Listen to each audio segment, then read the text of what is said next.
Paco. Come here. Come here. This is my dog Paco. He's a Chihuahua. Yeah, he doesn't know what's going on. He doesn't know why I'm narrating. He likes Santa hats. Shut the fuck up. Shut up. See how much he likes Santa hats? He likes to bite them. And occasionally he likes to hump them. Yeah, he does. See what I mean? It's scary. Give me the hat. See, this is a horny little Chihuahua. He likes the hat.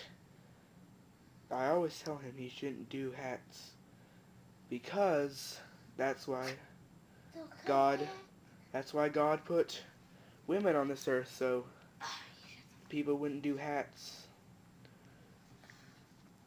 Exactly. See, give me the hat. He also likes to play fetch with it.